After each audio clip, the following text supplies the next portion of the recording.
సమాజం ఒక సంకేతాన్ని ఇచ్చింది, ఒక దిక్సూచిగా నిలిచింది. పార్లమెంట్ ఎన్నికలలో టీఆర్ఎస్ పార్టీని 9.5 సంవత్సరాలు చూసినాం.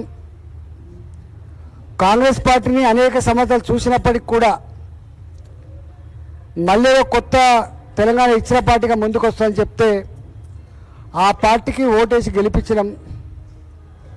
కానీ కేసీఆర్ నిజస్వరూపం తెలడానికి 9 సంవత్సరాలు పడితే రేవంత్ రెడ్డి నిజస్వరూపం తెలడానికి 9 నెలలే పట్టిందని చెప్పి ఈ రెండు పార్టీలు మాకొద్దు, నరేంద్ర మోడీ గారు దేశ ప్రధానమంత్రిగా ఉండాలి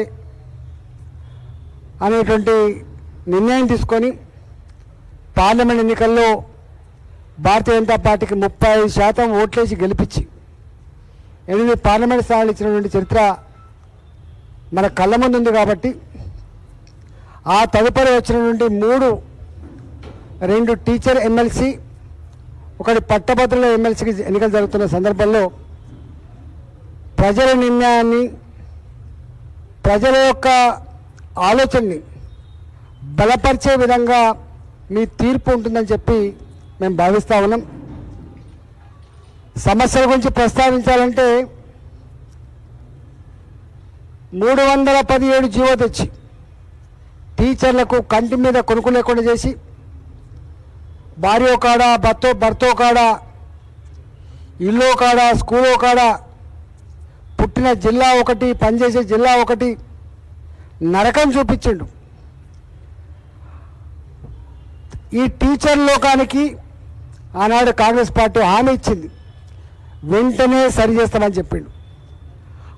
తెచ్చిన పార్టీ నిలబడితే ఎన్నికల్లో ఇవాళ దీన్ని రద్దు చేస్తాం, సరి చేస్తామన్న కాంగ్రెస్ పార్టీ కూడా టీచర్ల దగ్గరికి పోయే ముఖం లేక చెల్లక డైరెక్ట్గా వాళ్ళ అభ్యర్థులు పెట్టలేదు. కాబట్టి ఇవాళ టీచర్లు కానీ లెక్చరర్లు కానీ మీ సమస్యలు ఏవైతున్నాయో 317 జీవో కావచ్చు, సిపిఎస్సి పెన్షన్ విధానం కావచ్చు, రిటైర్ అవుతున్న ఉద్యోగులకి బెనిఫిట్స్ కావచ్చు, 3 డిఏల జాగాలో 5 డిఏల పెండింగ్ కావచ్చు, మీకు ఇస్తాన్న హెల్త్ కార్డులు కావచ్చు, ఏవి కూడా 10,000 స్కూళ్ళల్లో హెచ్ఎం పోస్టులు ఇస్తానన్న హామీ కావచ్చు, ఏ ఒక్కడు కూడా ఇవ్వకుండా ఇవాళ టీచర్ని మరోసారి మోసం చేసినటువంటి కాంగ్రెస్ పార్టీకి ఇవాళ డైరెక్ట్గా వాళ్ళ పార్టీ సపోర్ట్ చేయకపోయినప్పటికి కూడా ఎవరిని గెలిపించినా కూడా మేము కాంగ్రెస్కే పోతామని చెప్పి వాళ్ళు మాట్లాడుతూ ఉన్నారు. కాబట్టి టీచర్ల సమస్యల మీద కొట్లాడగలగాలంటే ఇప్పటిదాకా కొట్లాడుతున్న పార్టీ భారతీయ జనతా పార్టీ మాత్రమే. కాబట్టి రేపు కూడా మీ సమస్య పరిష్కారం కోసం కొట్లాడే బాధ్యత తీయాలని చెప్పి మేము కోరుతా ఉన్నాం. కేజీబీవీ స్కూళ్ళల్లో ఉన్న టీచర్లు ఎన్నిసార్లు టెంట్ వేసి వాళ్ళ సమస్యల మీద కొట్లాడినా మేము పోయినాం, మేము మద్దతు ఇచ్చినాం. మోడల్ స్కూళ్ళల్లో టీచర్ల సమస్యల మీద మేము పోయినాం, 317 జీవో మీద మేము పోయినాం.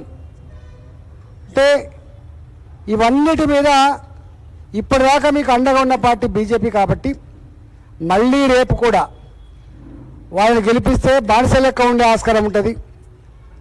అధికార పార్టీలో ఉండి మళ్ళీ మన కళ్ళల్లో మట్టి కొడుతున్నటువంటి నిర్ణయాలు సపోర్ట్ చేసే ఆస్కారం ఉంటుంది. కాబట్టి టీచర్లారా, ఇవాళ ప్రైవేటు కాలేజీల స్కూళ్ళ యజమానులారా, 4 ఏళ్లుగా మీ బకాయిలు చెల్లించలేక ఇవాళ జీతాలు కూడా ఇవ్వలేని పరిస్థితులలో యాజమాన్యాలు కాలేజీలు మూసేసుకొని అప్రపాలవుతున్న ఈ సందర్భంలో ఈ సమస్యల పరిష్కారం కావాలంటే బీజేపీ టీచర్ ఎమ్మెల్సీ అభ్యర్థులు గెలిపించమని చెప్పి మేము కోరుతా ఉన్నాం.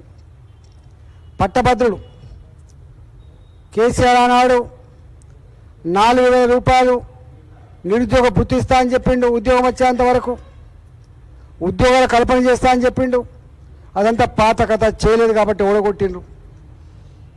ఇవాళ ప్రియాంక గాంధీ చేత నిరుద్యోగ యువకులకి పాలసీలు ప్రకటించారు. మేము అధికారంకి వస్తే 4,000 రూపాయల భృతి ఇస్తా అని చెప్పిండు. 2 లక్షల రూపాయల ఉద్యోగాలు కొత్త ఉద్యోగాలు నింపుతా అని చెప్పిండ్రు. 10 లక్షల రూపాయల వరకు ఇంట్రెస్ట్ ఫ్రీ రుణాలు ఇస్తామని చెప్పిండ్రు.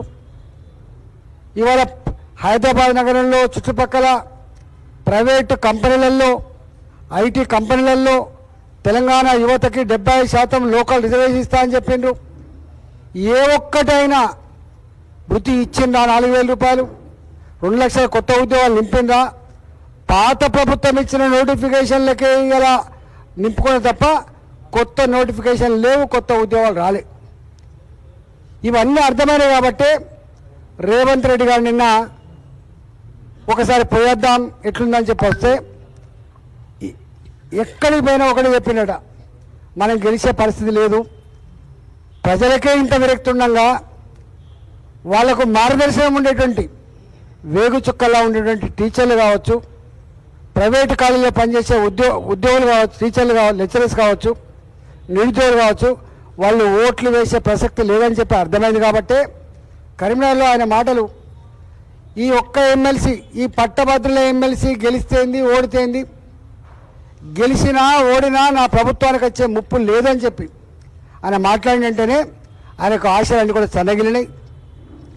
అందువల్ల నేను ఒకటే పట్టభద్రులకు విజ్ఞప్తి చేస్తున్నా, భారతీయ జనతా పార్టీ నరేంద్ర మోడీ గారి నాయకత్వంలో కేంద్రంలో అధికారాన్ని నడుపుతున్న పార్టీగా ప్రపంచవ్యాప్తంగా ఉన్నటువంటి నిరుద్యోగ సమస్య అర్థం చేసుకున్న భారత ప్రధానమంత్రి గారు 140 కోట్ల మంది నిరుద్యోగ యువత ఇవాళ పనిలో కనుక ఇన్వాల్వ్ చేయకపోతే, వాళ్ళ శక్తిని, వాళ్ళ టాలెంట్ని కనుక దేశానికి జోడించకపోతే నిజమైన భారత దేశ నిర్మాణం చేయలేమని చెప్పి 11వ ఆర్థిక వ్యవస్థ నుంచి 5వ ఆర్థిక వ్యవస్థ ఎదిగినప్పటికీ 3వ ఆర్థిక వ్యవస్థకు ఎదగాలంటే ప్రపంచంలో యువతకి ఉపాధి కల్పించాలని దాంతో 4 లక్షల కోట్ల రూపాయలు కేంద్ర బడ్జెట్లో 2024-25లో అనేక రకాల స్కీములు కేటాయించారు. స్కిల్ డెవలప్మెంట్ సెంటర్లు కావచ్చు, బయట దేశాలకు మన క్వాలిఫైడ్ యూత్ని పంపించడానికి కోసం కావచ్చు, ఇక్కడ ఉన్న కంపెనీలలో ఉద్యోగాల కల్పన కావచ్చు, ఇక్కడ ప్రైవేటు కంపెనీలు పెట్టుకోవడం ద్వారా ప్రైవేటు ఎంటర్ప్రెన్యూర్స్గా ఎదిగే వాళ్లకు వడ్డీ లేని రుణాలు కావచ్చు, ఉన్న కంపెనీలలో ఉద్యోగ కల్పన కోసం ఆర్థిక పరిపుష్టి కావచ్చు, ఇవన్నిటి కోసం బాటలు వేసిన పార్టీ భారతీయ జనతా పార్టీ. ఇవాళ 25-26 బడ్జెట్లో కూడా దానికే పెద్దపీట వేసింది. ఇవాళ నేను ఒక్కటే విజ్ఞప్తి చేస్తున్నా, అధికారంలో ఉంటే భారతీయ జనతా పార్టీ మోడీ గారి నాయకత్వంలో ఎట్లా సపోర్ట్ చేస్తుందో, ఎట్లా అన్వేషిస్తూ ఉందో, ఎట్లా మన గురించి తప్పులు పడుతుందో చూస్తున్నాం. కాబట్టి రేపు ఇక్కడ కూడా రేపు ఈ ఎన్నికల తర్వాత మళ్ళీ ఎప్పుడు ఎన్నికలు వచ్చినా ప్రజలందరూ కూడా భారతీయ జనతా పార్టీని గెలిపించాలని చూస్తూ ఉన్నారు. రేపు అసెంబ్లీకి జరిగే ఎన్నికలు, ఈ ప్రభుత్వం ఎప్పుడు పతనమైనా కూడా వచ్చే ఎన్నికల్లో భారతీయ జనతా పార్టీనే గెలిపించుకోవాలి. ఇవాళ భారతీయ జనతా పార్టీ రాష్ట్రంలో అధికారం ఎక్కడ ఉన్నాయో అక్కడ గొప్ప అభివృద్ధి జరుగుతూ ఉంది. కాబట్టి మోడీ గారి అండదండలతో కేంద్ర ప్రభుత్వ ఆర్థిక పరిపుష్టితో ఇవాళ గొప్పగా అభివృద్ధి చెందుతూ ఉన్నారు. కాబట్టి తెలంగాణ కూడా రేపటి కాలంలో గొప్పగా అభివృద్ధి చెందాలంటే భారతీయ జనతా పార్టీ మాత్రమే చేయగలదని చెప్పి నమ్ముతూ ఉన్నారు. కాబట్టి